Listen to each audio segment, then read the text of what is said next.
हमारे सफीदों के विधायक हैं राम कुमार गौतम जी, जिनको दादा भी बोलते हैं। हम जाट समाज के सभी साथी ब्राह्मण समाज के साथ 36 बिरादरी का एक हमारा भाईचारा है।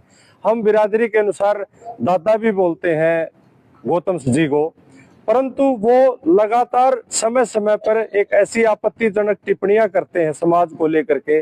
पिछले दिनों उन्होंने जाट समाज को एक अभद्र भाषा के रूप में भी बोलने का काम किया, जिसका जाट समाज में गहरा रोष है।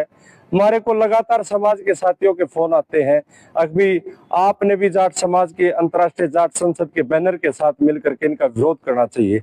मैं बताना चाहता हूं, ऐसा कोई खुले जोड़े नहीं है किसी के, भाई कोई भी व्यक्ति किसी जाट समाज की बिरादरी या किसी भी बिरादरी के खिलाफ बोले।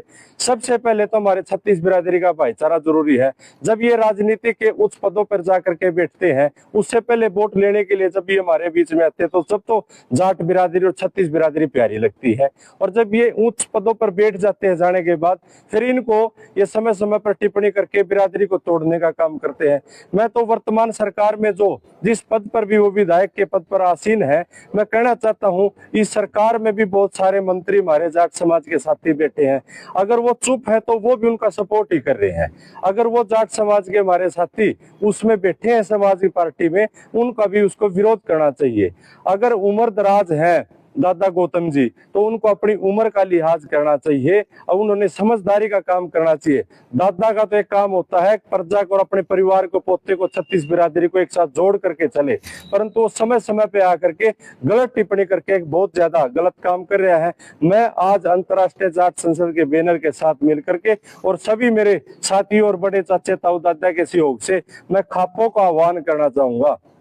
मैं हरियाणा प्रदेश के साथ साथ पूरे भारत में जाट समाज की जितनी भी खापे हैं, मैं उनको एक बैनर अंतर्राष्ट्रीय जाट संसद के साथ मिलकर के एक खापों का आह्वान करता हूं कि जो ये दादा गौतम लगातार जो जाट समाज पे टिप्पणी करता है, एक बड़ा सम्मेलन बुला करके इस दादा गौतम का समाज में बहिष्कार करना बहुत ज्यादा जरूरी है।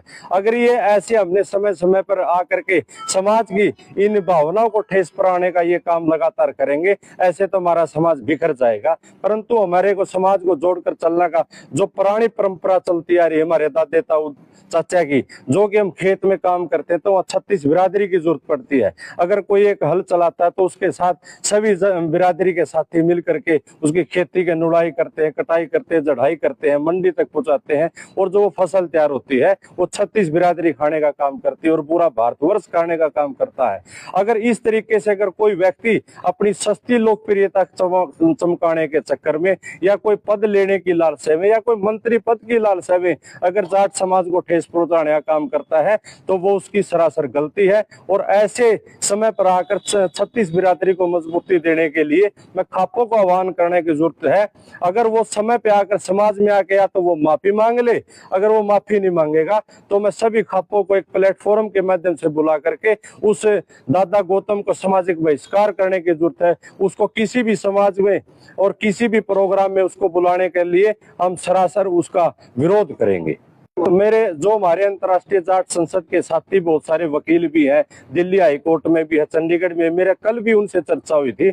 हम उसी तरीके से उनको एक नोटिस भिजवाने का काम करेंगे। जो जिस तरीके से एक मानहानि का दावा होता है, जाट समाज के प्रत्येक साथी को उसने गाली देने का काम किया है, हम एक लीगल नोटिस भी जल्द ही जारी करने के लिए अपनी कमेटी में हमने चर्चा कल ही करी है और उसके तरीके से भी